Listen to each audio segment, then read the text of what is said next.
और अब हम चीन की सेना के लाइट कैमरा और शूटिंग वाले मनोवैज्ञानिक युद्ध का विश्लेषण करेंगे, जिसके केंद्र में है चीन का दोहरा चरित्र। चीन एक तरफ तो लाइन ऑफ एक्चुअल कंट्रोल यानी LAC पर भारत के साथ तनाव को शांतिपूर्ण तरीके से खत्म करने पर सहमति जताता है, लेकिन दूसरी तरफ भारतीय सीमा पर सैन्य बलों की तैनाती और उकसाने वाले वीडियोज और तस्वीरें जारी करके भारत के संयम की परीक्षा भी ले रहा है। चीन के सरकारी news channel China central television के मुताबिक शनिवार को चीन ने भारत से लगी सीमा के पास एक अज्ञात स्थान पर अपनी सैनिकों को बड़े पैमाने पर तैनात कर दिया है, बड़ी संख्या में। चीन के सरकारी समाचार पत्र ग्लोबल टाइम्स ने रविवार को इसका एक वीडियो जारी किया था। चीन ने LAC पर अपने जवानों को पहुंचाने के लिए नागरिक परिवहन सेवाओं का उपयोग किया है। निजी बसों का, निजी कंपनियों के विमानों का और ट्रेन्स का उपयोग किया है अपने जवानों को सीमा तक पहुंचाने के लिए। इन सैनिकों में चीन की एयरफोर्स के पैरा ट्रूपर्स की टुकड़ियां भी शामिल हैं।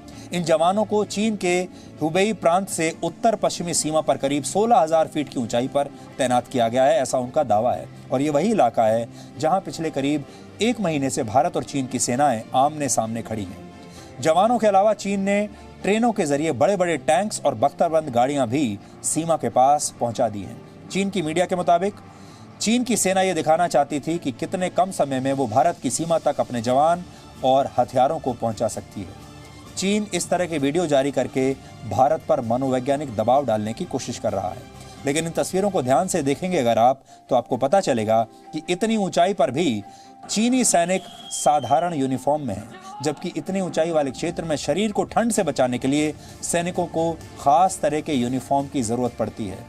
चीन ये प्रोपेगेंडा वीडियो जारी करके ये बता रहा है कि उस पर कभी भी भरोसा नहीं किया जा सकता। आप खुद सोचिए, शनिवार को लद्दाख के चुशूल के सामने चीन के मोल्दो में दोनों देशों के बीच LAC पर तनाव कम करने को लेकर उच्च सैन्य अधिकारियों की बातचीत होती है और अगले ही दिन यानी रविवार को चीन अपने सैनिकों की तैनाती वाला ये वीडियो जारी कर देता है। इसमें आप देखिए चीन की जो एयरलाइंस हैं उनके जरिए उनके ये सैनिक इन्हें ले जाया जा रहा है। ये सब विमान में बैठे हुए हैं, लेकिन ये सारे जो वीडियो हैं ये फेक लगते हैं। आपको ऐसा वीडियो देखकर आपको समझ में आ जाएगा कि ये सिर्फ शूटिंग की गई है और इन वीडियोस को सिर्फ मनोवैज्ञानिक दबाव डालने के लिए बनाया गया है।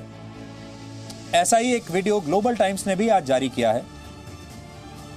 इस वीडियो में चीनी सैनिक टैंक और बख्तरबंद गाड़ियों के साथ किसी पहाड़ी इलाके में दिखाई दे रहे हैं। ग्लोबल टाइम्स का दावा है कि चीनी सेना की तिब्बत कमांड ने LAC पर हाल ही में अपनी ताकत का प्रदर्शन किया था और इसके तहत दुश्मन की सीमा में घुसकर उसकी बख्तरबंद गाड़ियों और सैन्य ठिकानों पर हमला करने का अभ्यास किया गया। यानी कोई युद्ध अभ्यास तो नहीं था, लेकिन भारत पर एक मनोवैज्ञानिक दबाव डालने की कोशिश जरूर थी। ये भी आप जब देखेंगे इसे तो आपको लगेगा जैसे आप कोई वीडियो गेम देख रहे हैं या जैसे आप कोई फिल्म देख रहे हैं। जाहिर तौर पर चीन ने भारत के खिलाफ एक मनोवैज्ञानिक युद्ध छेड़ दिया है और चीन ऐसा पहली बार नहीं कर रहा, यह उसके DNA में है। आप याद कीजिए, जब डोकलाम में भारत और चीन की सेनाएं आमने सामने आ गई थी 2017 में, तब भी चीन ने तिब्बत में इसी तरह के प्रोपेगेंडा वीडियोस जारी करके भारत पर मनोवैज्ञानिक दबाव बनाने की कोशिश की थी।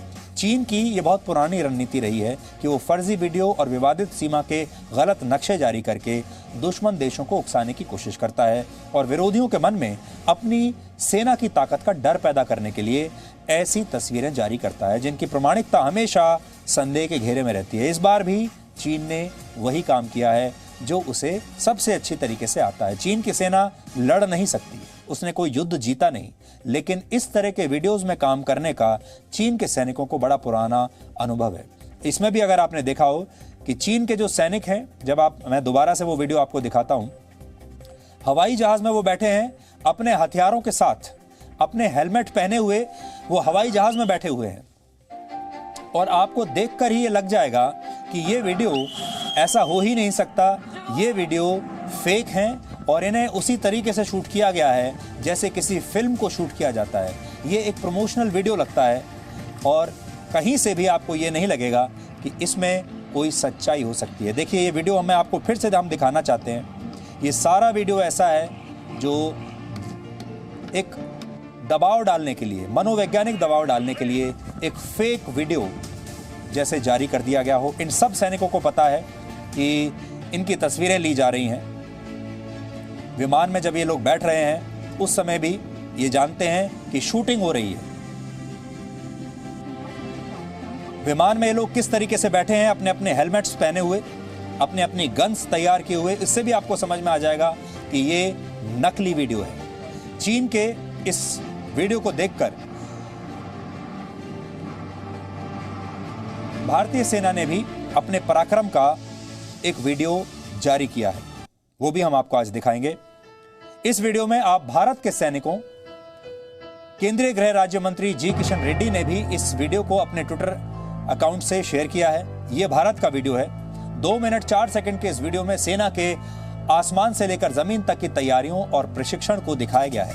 यहां तक कि रात में भी भारतीय सेना किस सजगता से दुर्गम इलाकों में अपना काम करती है, यह भी इस वीडियो में दिखाया गया है।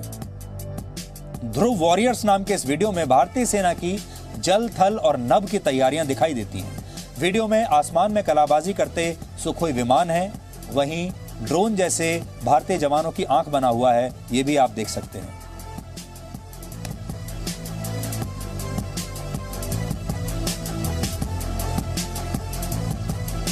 चीन की वीडियो आर्मी आपने देख ली, लेकिन ये वीडियो आर्मी जमीन पर बलवान है या फिर कायर है, इसे हम आपको बताते हैं। आज हमने चीन की आर्मी पर कुछ रिसर्च किया। आपको पता होगा कि दुनिया भर के देश संयुक्त राष्ट्र के शांति मिशन के लिए अपने सैनिक भेजते हैं, जिन्हें संयुक्त राष्ट्र दुनिया की उन जगहों पर तैनात करता है जहां पर कोई गृह युद्ध या संघर्ष चल रहा हो। ऐसी एक जगह दक्षिण सूडान है। दक्षिण सूडान की राजधानी जूबा में चीन के सैनिक यूएन पीस कीपिंग मिशन के तहत तैनात थे। चीन के सैनिक वहां पर एक शरणार्थी शिविर की सुरक्षा करने के लिए वहां पर तैनात किए गए थे। ये बात है जुलाई 2015 की। जुलाई 2015 में इस शिविर पर अचानक विद्रोही गुटों ने हमला कर दिया। वहां पर मौजूद लोगों की हत्या और महिलाओं के साथ बलात्कार हुआ। यहां से चीन के सैनिकों का कैंप सिर्फ 100 मीटर की दूरी पर था। आप सोचिए, जब वहां विद्रोही अत्याचार कर रहे थे, नागरिकों की हत्या कर रहे थे, महिलाओं के साथ बलात्कार कर रहे थे, तो चीन के सैनिक अपने कैंपस से डर के मारे बाहर ही नहीं निकले। लोग खुद को बचाने के लिए अपील करते रहे, लेकिन चीन के सैनिकों को अपनी जान ज्यादा प्यारी थी, जबकि इन सैनिकों की तैनाती नागरिकों की रक्षा करने के लिए हुई थी। बताया जाता है कि इसी लड़ाई में जब विद्रोही गुटों ने भारी हथियारों का इस्तेमाल शुरू कर दिया और उनकी ओर से तोप का एक गोला चीन के सैनिकों के कैंप पर आकर गिरा और इससे चीन के 2 सैनिकों की मौत हो गई, तो चीन के सैनिक वहां से भाग गए। उन्होंने मुकाबला ही नहीं किया विद्रोहियों के साथ। सिर्फ यही नहीं, भागते हुए चीन के सैनिक अपने हथियार भी वहीं पर छोड़कर भाग गए। ये किसी भी सैनिक के लिए कितने बड़े शर्म की बात है कि वो अपने हथियार ही छोड़कर भाग जाए, लेकिन चीन के सैनिकों ने दक्षिण सूडान में यही किया।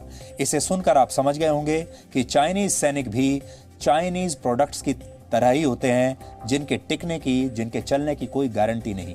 चाइना का जो मेड इन चाइना सामान होता है वो बाहर से बहुत मजबूत और बहुत सुंदर दिखता है, लेकिन उसकी उत्कृष्टता उतनी ही घटिया होती है और उसकी कोई गारंटी नहीं होती। चीन की सेना भी वैसी ही है। अब इसी घटना में चीन के सैनिकों और भारत के सैनिकों का अंतर आपको बताते हैं।